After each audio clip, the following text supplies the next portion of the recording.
오늘 저는 요한복음 15장 말씀을 중심으로 복음을 누리는 삶이라는 제목으로 말씀 나누겠습니다. 우리 제목을 한번 크게 3번 읽어볼까요? 시작! 복음을 누리는 삶, 복음을 누리는 삶, 복음을 누리는 삶. 우리 하나님께서는 이 땅에 예수님을 보내주시고 십자가 죽음과 부활을 통하여 하나님의 자녀되는 권세를 주셨습니다. 이제 누구든지 예수만 믿으면 하나님의 자녀가 됩니다.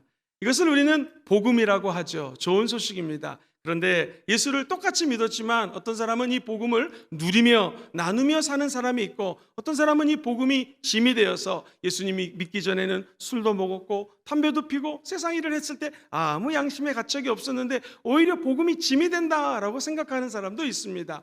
오늘 읽은 이 요한복음 15장 말씀은 예수 믿는 저와 여러분들에게 예수 믿는 사람들이 어떻게 복음을 누리며 살아가는지에 대한 방법을 말씀해 줍니다. 바라기는 우리 모든 성도님들이 복음을 누리는 이 3가지 원리를 잘 활용하여서 2023년도에는 복음을 믿고 누리며 나누는 삶을 사시기를 주의 이름으로 축원드립니다. 정말로 복음을 누리며 살기 원하시면 아멘 해볼까요? 첫 번째로 저와 여러분들이 주 예수 그리스도께 딱 붙어 있어야 됩니다. 같이 읽어보시죠. 시작! 주님께 붙어 있으십시오. 오늘 본문 5절에는 이런 말씀을 합니다. 같이 읽어볼까요? 시작! 나는 포도나무요 너희는 가지라. 그가 내 안에 내가 그 안에 거하면 사람이 열매를 많이 맺나니 나를 떠나서는 너희가 아무것도 할 수 없습니다. 우리 주님이 나는 포도나무다 너는 가지다라고 말씀하십니다. 그러면서 우리 아버지 하나님은 농부라고 말씀을 하십니다. 저와 여러분들이 예수 그리스도의 놀라운 복음의 안에서 삶을 누리려면 먼저 가지치기를 해야 됩니다. 우리 그리스도 예수 안에 있는 모든 가지들 중에서 열매 맺지 않는 가지를 쳐내야 됩니다. 그런데 우리 예수님께 붙어 있으면은요, 예수님 때문에 상처받는 사람은 없습니다. 왜냐하면 예수님은 가지치기 하지 않습니다. 성경에 보니 아버지 하나님이 정원사입니다. 하나님이 바로 농부입니다. 농부는 그냥 일반적인 사람이 아니라 프로페셔널한, 그야말로 프로입니다. 언제 가지치기를 해야 될지 압니다. 어떻게 가지치기를 정확하게 해야 될지를 알고 있는 분이 하나님이십니다. 하나님은 실수가 없습니다. 우리 안에 나도 모르게 자라는 나쁜 가지가 있다면 주님은 똑 잘라서 그 가지는 던져버린다는 것이죠. 사랑하는 성도님들, 우리 예수님은 오래 참으십니다. 우리 하나님도 오래 참으십니다. 저와 여러분들이 하나님을 믿는데 남이 모르는 내 안에 뻗쳐져 있는 나쁜 가지가 있다면 오늘 예배를 통하여 말씀의 검으로 그 가지들을 다 도려내시게 되기를 주의 이름으로 축원드립니다.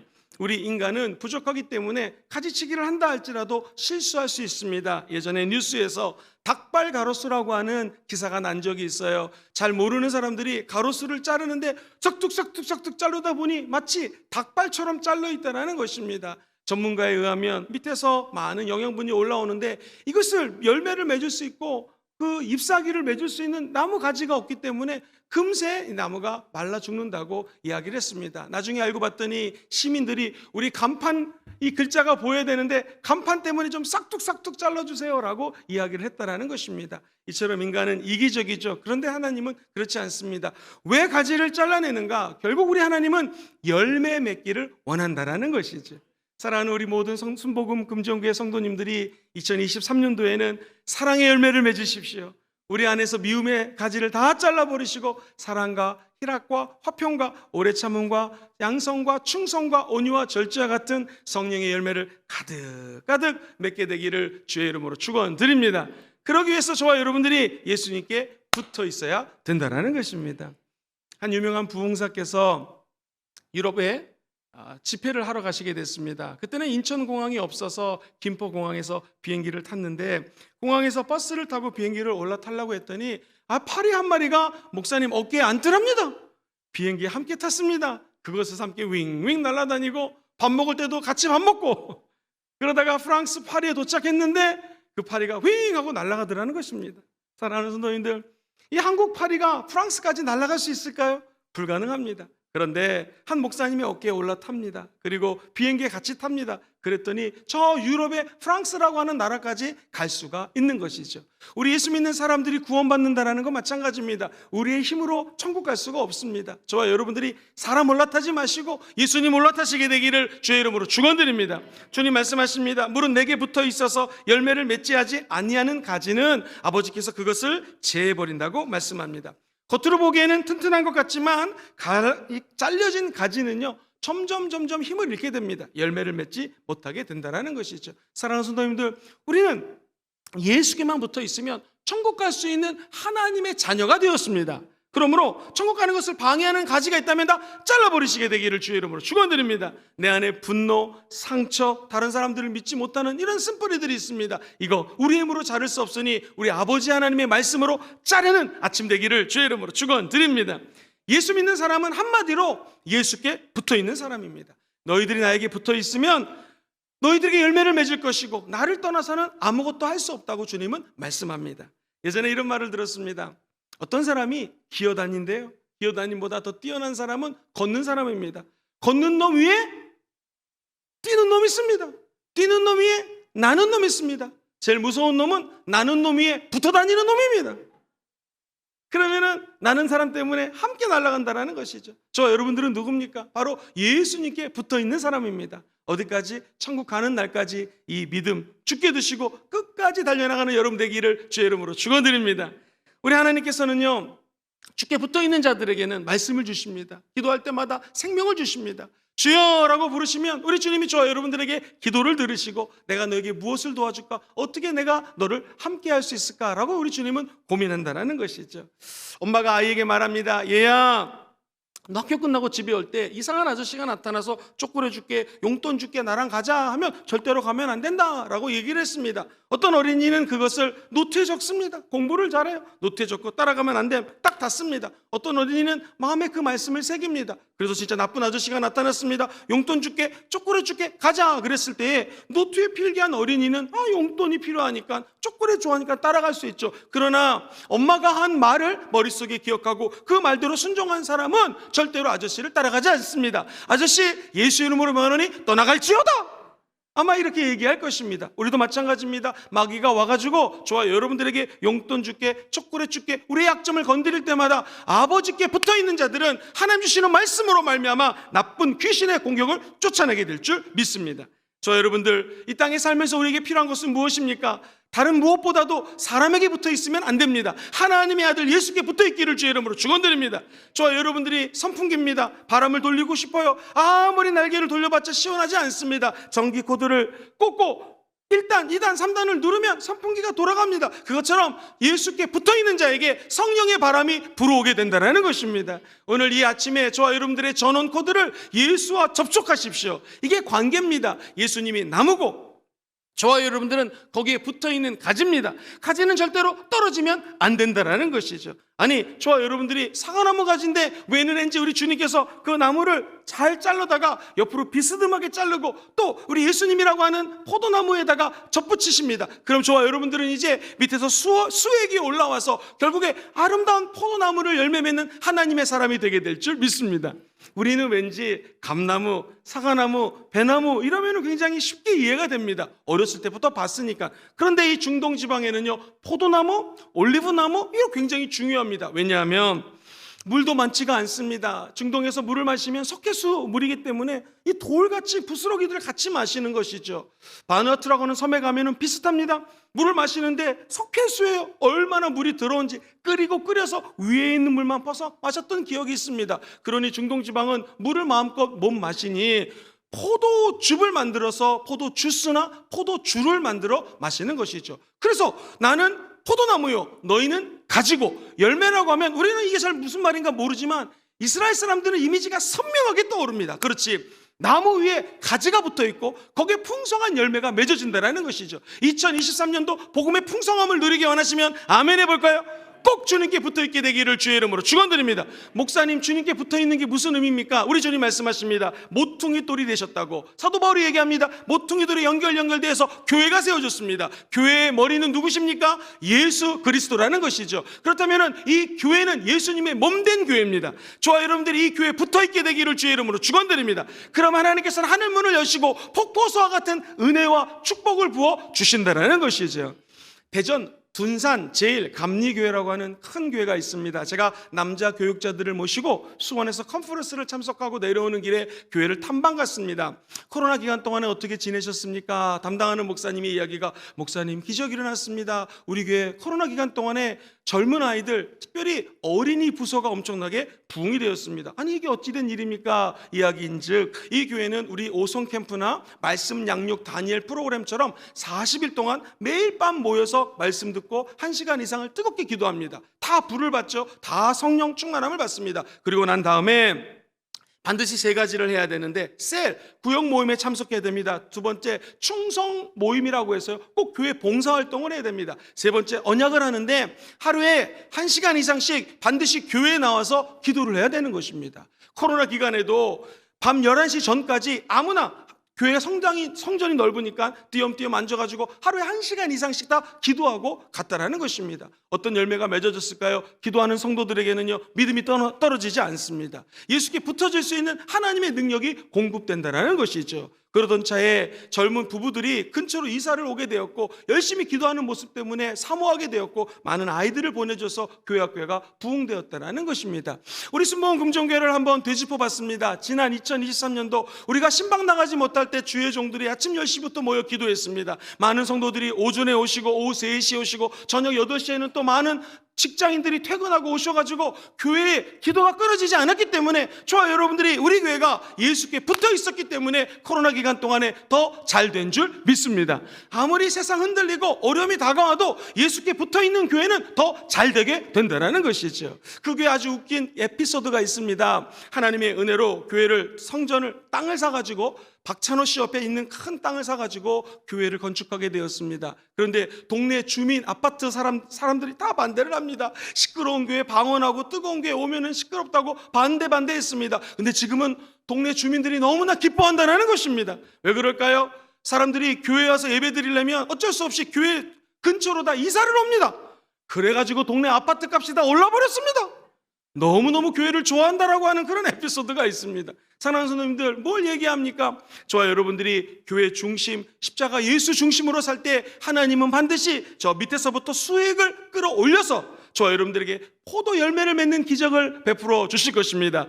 인간은 열매를 맺으면 내가 열매 맺었어, 할렐루야, 교만할 수 있는데 우리 예수님은 교만하지 않습니다. 일은 본인이 줄기에서 다 하시고 포도나무가 다 일하죠. 그런데 열매는 가지가 맺게 해준다라는 것이죠. 저와 여러분들에게 의의 열매가 맺어질지어다, 성령 충만의 열매가 맺어질지어다, 우리 주님이 붙어 있으면 이러한 열매들이 맺어지게 된다라는 것입니다. 사랑하는 성도님들, 이제 코로나가 물러가고 있습니다. 곧 마스크도 벗는다고 합니다. 올해에는 꼭 교회에 붙어 있게 되기를 주의 이름으로 축원드립니다.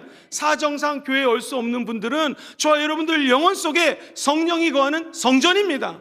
여러분 한 분 한 분들이 작은 교회예요. 모여서 예배드리고 흩어져서 성도의 삶, 작은 교회의 삶을 사시기를 주의 이름으로 축원드립니다. 성령님이 그 안에 거하시는 성전이므로 한번 따라해볼까요? 성령님 환영합니다. 인정합니다. 성령님 모셔드립니다. 우리 순복음 교회들은 대부분 이 고백을 많이 합니다. 삶의 현장에서 외롭고 힘들고 핍박이 다가오고 뭐를 할지 모를 때 조용히 성령님께 두 손을 높이 들고, 성령님 환영합니다, 사랑합니다, 인정합니다, 성령님 내 마음에 모셔드립니다, 지금 오셔서 저를 좀 도와주십시오 할 때 성령님은 저와 여러분들을 외면하지 않고 반드시 예수께로 접속을 시켜주실 줄 믿습니다. 저와 여러분들이 죽으면 예수가 삽니다. 저와 여러분들이 이 땅에 떨어져서 가지치기 당한 것 같지만 다시 하나님이 예수님께 접붙여 주시면 나는 죽고 예수가 사는 기적이 나타나게 될 것입니다. 갈라디아서 2장 20절을 한번 암송하는 마음으로 읽어보겠습니다. 시작. 내가 그리스도와 함께 십자가에 못 박혔나니 그런즉 이제는 내가 사는 것이 아니요 오직 내 안에 그리스도께서 사시는 것이라. 이제 내가 육체 가운데 사는 것은 나를 사랑하사 나를 위하여 자기 자신을 버리신 하나님의 아들을 믿는 믿음 안에서 사는 것이라. 할렐루야! 이 은총이 함께 하시기를 주의 이름으로 축원드립니다. 성경을 읽다가 하나님 안에, 예수님 안에, 주님 안에, 그분 안에라는 단어가 나오면 예의주시해서 보셔야 됩니다. 하나님 안에 들어가면 열정이 생깁니다. 이 열정이라고 하는 것은 enthusiasm이라고 하는 단어를 쓰는데, 이 n의 이 앞부분은요, 뭐뭐 안에라는 뜻이고요. theism이라는 단어는 데오스에서 나왔는데 하나님입니다. 오늘 성령 충만함으로 열정을 받기 원하시면 아멘 해볼까요? 하나님 안에 들어가면 열정이 생긴다는 것입니다. 누구든지 예수 그리스도 안에 있으면 새로운 피조물입니다. 이전 것은 지나갔으니 보라 새 것이 되었습니다. 이 설날 명절을 맞이하여 예수 안에 쏙 들어가시게 되기를 주의 이름으로 축원드립니다. 이전 것은 지나가게 되어 있습니다. 누구에게? 예수님 안에 들어가는 자에게는 이런 은혜가 있다라는 것이죠. 보라 이전 것을 기억하지 말고 새 것이 되었습니다. 이제 하나님께서 설날을 새롭게 주신 것은 저와 여러분들이 올해를 향한 복음을 향하여 뛰어가고 달려갈 때에 새로운 은혜를 부어주기 위한 하나님의 뜻인 줄 믿습니다. 내가 말씀을 지키지 못합니다. 거짓말을 하고 불의하고 때로는 추하지만 누구든지 예수 그리스도 안에 있으면 정죄함이 없어집니다.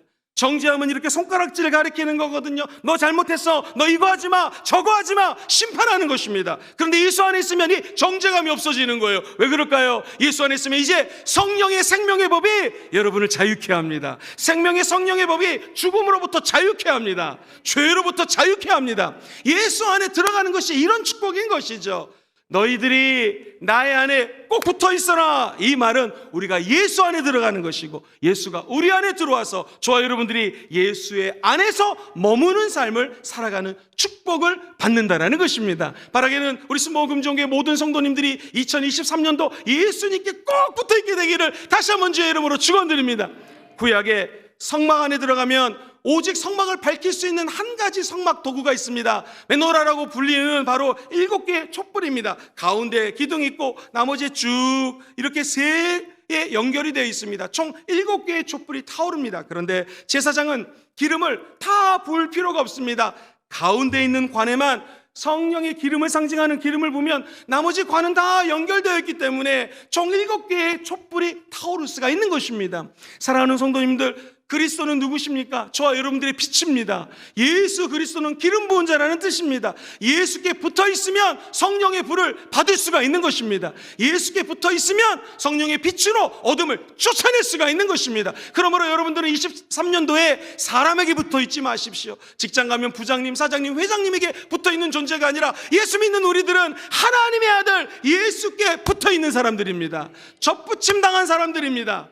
포도나무는 예수님이시고 예수께만 붙어 있으면 저와 여러분들에게 풍성한 열매를 주시는 분은 하나님이신 거 기억하시기를 주의 이름으로 축원드립니다. 한 걸음 더 나아가서 사람이 예수께 붙어 있으려면 너무나 팔이 아픕니다. 힘이 듭니다. 그래서 우리 주님 이렇게 말씀하십니다. 아예 너희들은 내 안에 거하라. 같이 두 번째 읽어보겠습니다. 주님 안에 거하십시오. 시작. 주님 안에 거하십시오. 이 말은 머물러 있으라는 것입니다. 요한복음 15장 4절 말씀에 이렇게 선포합니다. 내 안에 거하라. 나도 너희 안에 거하리라. 가지가 포도나무에 붙어있지 아니하면 스스로 열매를 맺을 수 없음같이 너희도 내 안에 있지 아니하면 그러하리라. 사랑하는 성도님들, 이 거한다라고 하는 것은 원래 원어 뜻이 계속 그 자리에 머물다라는 뜻입니다. 우리가 이 땅에 살면서 예수 안에 머물기를 원하지만 힘이 없습니다. 능력이 없습니다. 그래서 우리 예수님 이렇게 말씀하셨습니다. 내가 아버지께로 가는 것이 너희들에게는 유익이다. 왜? 아버지께로 가면 보혜사 성령님을 보내주신다고 약속하셨습니다. 성령이 우리 안에 들어와서 의에 대해서, 죄에 대해서, 심판에 대해서 말씀을 하시면서 이렇게 말씀하십니다. 내가 너를 지명하여 불렀나니 너는 내 것이라. 도장을 박아주시는 것입니다. 보증해 주시는 것입니다. 이것을 어려운 말로 인쳐주셨다고 성경은 이야기합니다. 오늘 우리 예수님과 지속적인 교제를 하기 원하시면 아멘 해볼까요?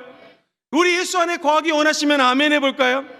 이것이 어떻게 가능할까요? 4절에 보면 너희들은 내 안에 거하라 라고 말씀하신 예수님이 7절로 가면은요, 너희들은 내 말씀 안에 거하라고 말씀하십니다. 뭘 상징적으로 얘기합니까? 너희가 내 안에 거하고 내 말이 너희 안에 거하면 무엇이든지 원하는 대로 구하라. 그리하면 이루리라. 할렐루야.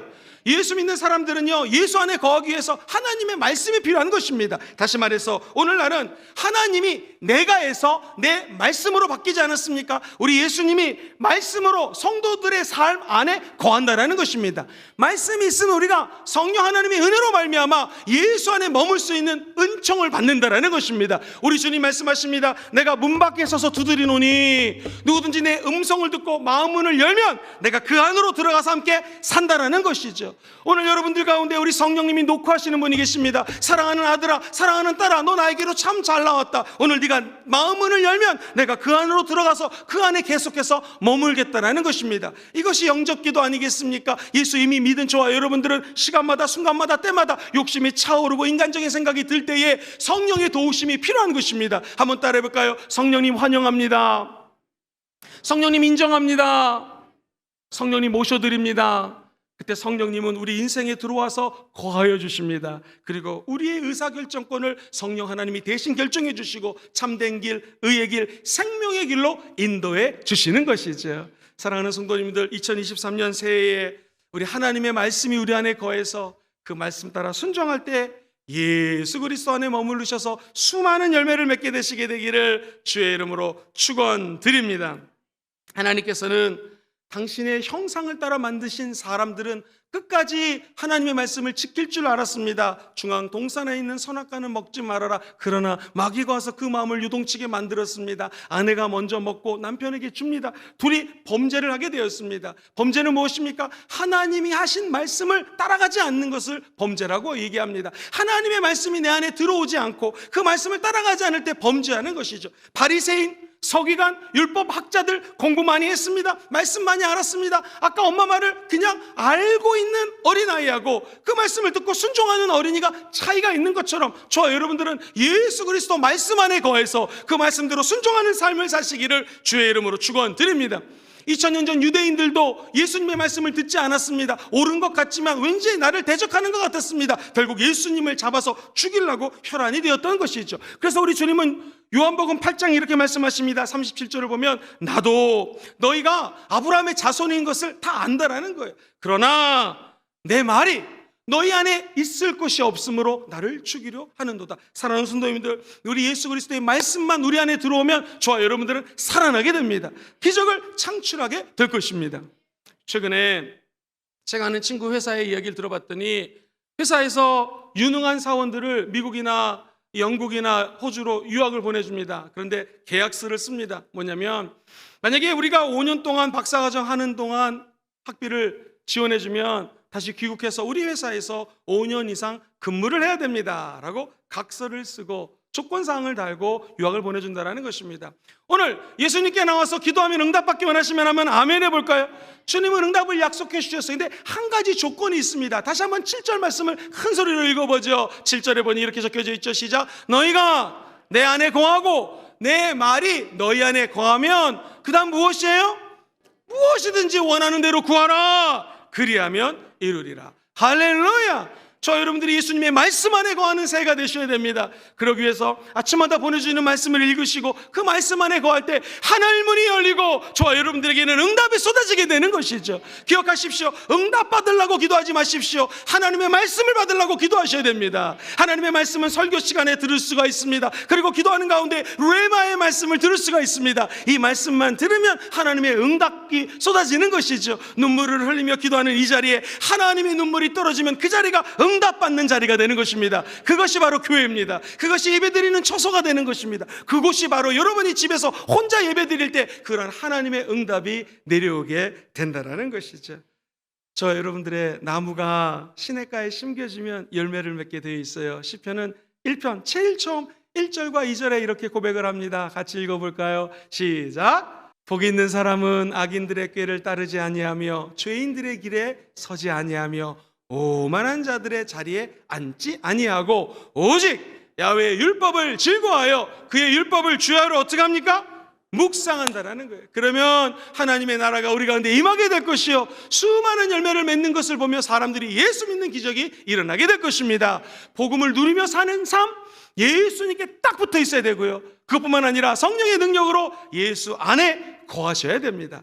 그럼 어떤 일이 일어날까요? 첫 번째, 주님께 영광을 올려드릴 수가 있습니다. 두 번째, 예수 안에 거하는 자들은 예수의 제자가 될 수 있는 것입니다. 오늘 보면 8절은 이렇게 기록합니다. 같이 읽어보겠습니다. 시작. 너희가 열매를 많이 맺으면 내 아버지께서 영광을 받으실 것이요 너희는 내 제자가 되리라. 할렐루야. 저 여러분들이 예수 안에 거하면 열매 맺습니다. 그걸 통하여 많은 영혼들이 이런 열매를 맺는구나 라고 깨닫게 되는 것이죠. 그리고 예수 안에 있으면 드디어 내 자신을 부인하고 내 주님 십자가 나에게 맡긴 것을 짊어질 수가 있고, 뿐만 아니라 예수를 따를 수 있는 참된 제자가 될 줄 믿습니다. 예수 마을 셀 교회라는 교회가 수원에 있습니다. 남자 우리 주의 종들을 모시고 한번 컨퍼런스를 다녀왔는데요. 거기 갔더니 수구 있죠. 수구 물속에 사는 그 공으로 하는 경기에 국가대표 선수가 이 교회 새신자로 온 거예요.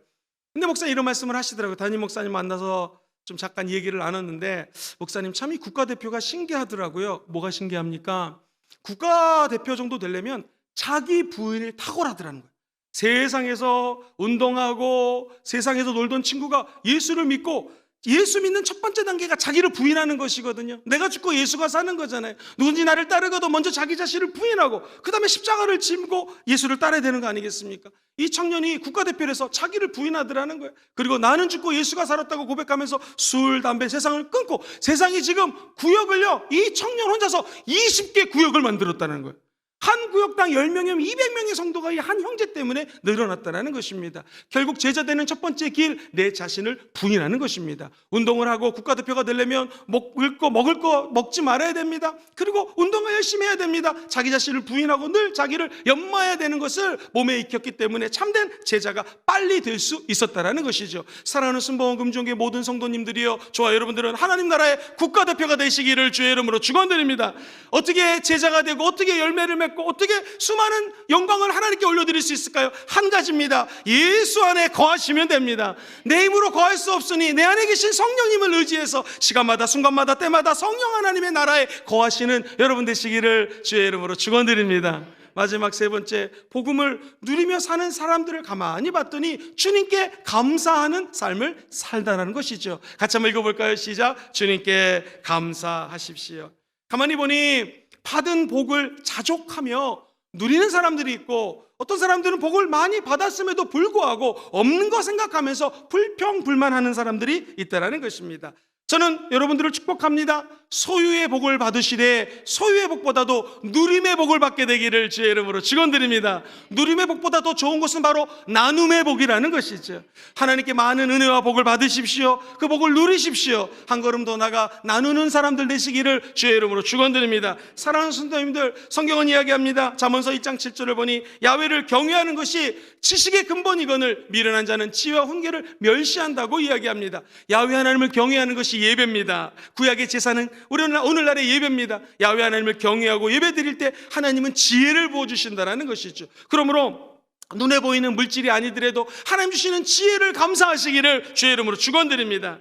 잠언서 15장 16절은 가산이 적어도, 내가 돈이 많이 없어도 야훼를 경외하는 것, 즉 예배 드리는 것이 크게 부하고 번뇌하는 것보다 낫다고 얘기합니다. 아무리 돈이 많고 그 물질 때문에 번뇌하는 것보다도 야훼 하나님을 경외하고 예배드리는 것이 더 지혜자의 삶이라는 것이죠. 그러므로 감사하게 원하시는 분들은 하나님께 예배를 많이 드리시게 되기를 주의 이름으로 축원드립니다. 목사님, 어떻게 내가 감사하는 삶을 살아갈 수 있을까요? 아주 간단합니다. 오늘 밤부터 주무시기 전에 주님 앞에 잠깐 무릎을 꿇으십시오. 침대 앞에서 무릎을 꿇고 오늘 하루 동안 주님 주신 은혜를 5가지만 적어보십시오. 1번, 하나님이 오늘 예배 드릴 수 있도록 인도하신 거 감사합니다. 2번, 예배 드릴 때 이러이러한 은혜 주신 거 감사합니다. 오갈 때 안전하게 하신 거 감사합니다. 기타 등등 하루에 5가지만 적어보십시오. 이것이 쌓이면 엄청난 감사의 물고가 튀어지게 될 것입니다. 물을 졸졸 흐르지만 쌓이고 쌓아서 댐을 막아놨다가 어느 순간 확 트이면 기적이 일어나듯 감사가 그렇습니다. 매일 5가지,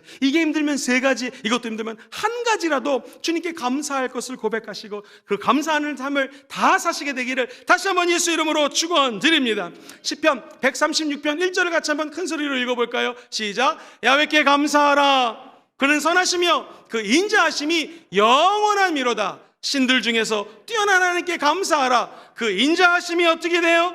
영원하다는 것이죠. 영원하신 하나님의 은혜 앞에 무릎 꿇고 내가 비록 적은 수입이 있다 할지라도 하나님 것을 하나님께 드리고 감사하는 삶을 살 때 하나님은 더 큰 축복을 부어 주실 것입니다. 이 세상에서 성경대로 사는 것은 다 손해보는 것입니다. 남에게 주는 것 누가 좋아하겠습니까? 성경은 얘기합니다. 주라, 그리하면 너에게 줄 것이니 곧 후이되고 누르고 흔들어 넘쳐서 너희들에게 돌려준다고 약속해 주시는 것입니다. 너희가 헤아리는 그 헤아림으로 너희도 헤아림을 도로 받을 것이다. 아버지, 하나님께서는 설날을 전후로 해서 많은 사람들을 만나게 하실 것입니다. 오래간만에 만나는 사람들 다 죄인입니다. 그분들을 정죄하지 마시고 오늘 그 사람들을 헤아려 줄 때, 우리가 행여 잘못할 때 수많은 영혼들이 저와 여러분들을 그대로 헤아려 주는 은혜가 있게 되길 줄 믿습니다. 자, 그렇다면 마지막 말씀을 한번 읽고 말씀을 정리하겠습니다. 주님께 붙어 있고 그리고 주님 안에 거하고 감사하는 삶, 이게 어떻게 가능합니까? 15장 9절 말씀을 같이 한번 읽어보겠습니다. 시작. 아버지께서 나를 사랑하신 것 같이 나도 너희를 사랑하였으니 나의 사랑 안에 거하라. 예수 그리스도의 사랑 안에 거하면 주님께 붙어있을 수 있습니다.